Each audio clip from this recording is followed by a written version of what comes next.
একটু আমরা বিজয়া দশমীর যে মাতৃ প্রতিমা তার দিকে নজর রাখি, তার কারণ মা তো এবার কৈলাসে পাড়ি দিচ্ছেন। আমরা সোজাসুজি চলে যাব সত্যম রায়চৌধুরী বাড়ির দুর্গাপুজোয়, কারণ সল্টলেকে এই রায়চৌধুরী পরিবারের পুজো ইতিমধ্যেই কিন্তু একেবারে শেষ লগ্নে। মাকে প্রতিমা বরণ চলছে এবং লম্বা লাইন, সিঁদুর খেলা চলছে। আপনারা দেখতে পাচ্ছেন সল্টলেকের এই সত্যম রায়চৌধুরী বাড়ির পুজো, যেখানে মহিলারা এসছেন, তারা সিঁদুর খেলায় মেতে উঠেছেন। চলছে সিঁদুর খেলা, দশমীর পুজো শেষ, তারপর চলছে এই মুহূর্তে সিঁদুর খেলার পর্ব, তারপর প্রতিমা নিরঞ্জন। একসঙ্গে চলছে দেদার সেলফি, কারণ এই মুহূর্তে সিঁদুরে রাঙা মুখগুলো মাকে বলছে আবার এসো মা। 365 দিনের অপেক্ষা, তাই মায়ের দিকে তাকিয়ে সকলেরই একটা প্রার্থনা, সকলে যেন ভালো থাকে।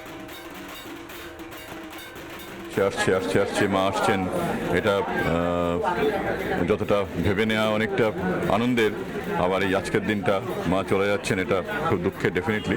এবং আমরা একসঙ্গে পুরো ফ্যামিলি ফ্রেন্ডস এত মানুষ একসঙ্গে কদিন কাটালাম, এত আনন্দ হলো।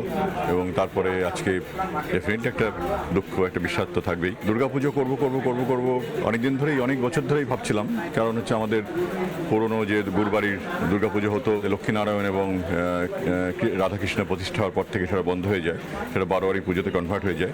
তা যার জন্যে বহু বছর মনে হয়েছে যেন যে বাড়িতে দুর্গাপুজো করব, কিন্তু সেটা হয়ে ওঠেনি। কিন্তু এবার শুরু করে দিলাম একটা মনের জোরে। এবং আমি একটা স্বপ্নও দেখেছিলাম যে বাড়িতে দুর্গাপুজো হচ্ছে। যেদিন দেখলাম সেদিন ভাবলাম যে তাহলে ডেফিনেটলি একটা পুজো করা উচিত, বা আমার মা হয়তো ভাবছেন আসতে চাইছেন, সেই জন্য পুজোটা করা। মাকে স্বপ্নে দেখেছিলেন যে তার বাড়িতে পুজো হচ্ছে। সত্যম রায়চৌধুরী তিনি জানালেন রিপাবলিককে সরাসরি, এই মুহূর্তে তারই বাড়ির পুজো আমরা দেখতে পাচ্ছি।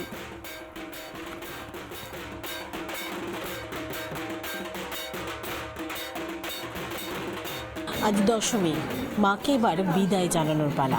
এই মুহূর্তে আমরা রয়েছি সল্টলেকের দুর্গা বাড়িতে, যে দুর্গা বাড়িতে গুরবাড়ির যে প্রায় 300 বছরের পুরনো পুজো, সেই পুজোকে আবারও শুরু করা হয়েছে। আজ দশমীতে সকালবেলাতেই যারা মহিলারা রয়েছেন তারা যেমন একদিকে সিঁদুর খেলেছেন এবং এরপরেই মাকে বিদায় জানানোর পালা। তবে এর ইতিহাস রয়েছে, তার কারণ এই গুরবাড়ি রায়চৌধুরীর যে পরিবার, সেই পরিবার প্রথম হুগলি জেলার যে গুরাপ রয়েছে সেই জায়গা থেকে এই পুজো শুরু হয়। তবে বেশ কয়েক বছর বন্ধ ছিল কোনো অজ্ঞাত কারণে, কিন্তু এই পরিবারের যিনি সদস্য রয়েছেন তিনি মায়ের স্বপ্নাদেশ পেয়ে আবারও এই প্রথমবার থেকে সল্টলেকে তার বাড়িতে মায়ের আরাধনা শুরু করেন। ক্যামেরায় সোমনাথ পালের সঙ্গে থেকে রিপোর্ট, রিপাবলিক বাংলা, কলকাতা। নানা ধরনের কন্টেন্ট দেখার জন্য লাইক করুন, শেয়ার করুন আমাদের ফেসবুক পেজ, সাবস্ক্রাইব করুন আমাদের ইউটিউব চ্যানেল। পাশাপাশি অন্যান্য ব্রেকিং নিউজের জন্য অবশ্যই চোখ রাখুন রিপাবলিক বাংলায়।